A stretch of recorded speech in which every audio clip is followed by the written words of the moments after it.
My name is HR Behringer, and I am an S-rank bowler in Nintendo Switch Sports and a bowler in real life. With that being said, I'm here to be your coach and give you a few tips and Easter eggs on bowling in NSS. First things first, I'll teach you the super curve. The super curve is the most hook you can put on the ball while still throwing it hard. To execute this, twist the controller at the bottom of your swing as if you're removing a cap off of a bottle. Make sure to still continue a full swinging motion during this, as completely stopping the motion won't have the same effect. Take your time learning this and don't give up if it doesn't work immediately. Now that you've figured this out, here are some ways to use the super curve. When aiming for a strike, move to the left gutter. From here, rotate until you see this reflection on the lane. This is the reflection of the end of the ball return, and you'll want to aim at the second line. Keep the aiming slightly off center to the right and throw the super curve. And there you have it. This won't always be a strike, as sometimes you'll catch a bad break, but it's a safer bet than throwing straight at the pins. Another way you can use a super curve is on the warped lane. This is very simple. Do not move the sports mate at all.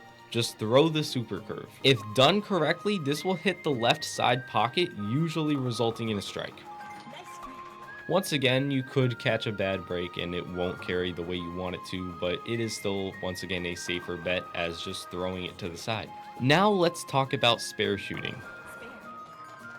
If trying to pick up the 2-pin, use super curve and aim at the first reflection line. For the 4-pin, aim between the reflection line and the end of the gutter.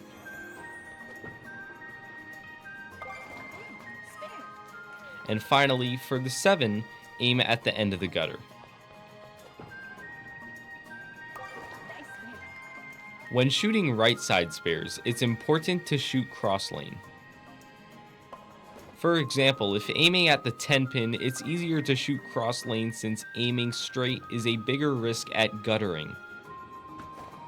When you have diagonal pins, don't shoot straight at them. This will increase the chance of only getting the front pin, which is called chopping. Aim cross lane and shoot between the 2 pins.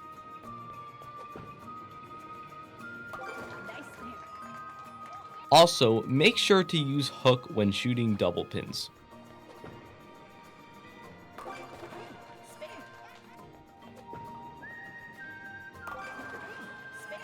This will give a better angle from the ball to the pins and will take out the pins a lot easier than shooting straight. Finally, here are some fun tips that are less useful but more goofy. A lot of people complain about not being able to throw the ball behind you like you could in the old games, but what if I told you you actually can? Go to a beginner special lane and find a lane with bumpers. When you find a bumper lane, aim at the bumper, walk close, and throw as slowly as possible.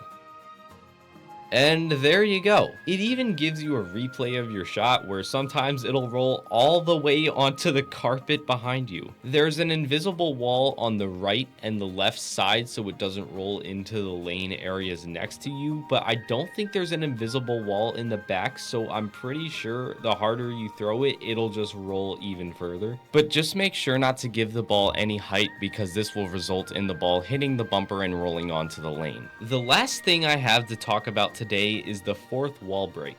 This is a small Easter egg that I surprisingly haven't heard anyone talk about. Go into a 2-player bowling game taking turns. Simultaneous will not work for this. While waiting to press A, there are a few idle animations that the second player will do while sitting on the bench, but one of them stand out. If you wait long enough, the other player will stare into the camera, breaking the 4th wall and acknowledging the player. So with all that out of the way, thank you so much for joining me, and I hope you've had fun, and I hope this will help you on your journey through bowling and Nintendo Switch Sports. Have a good one, and I'll see you next time. Bye.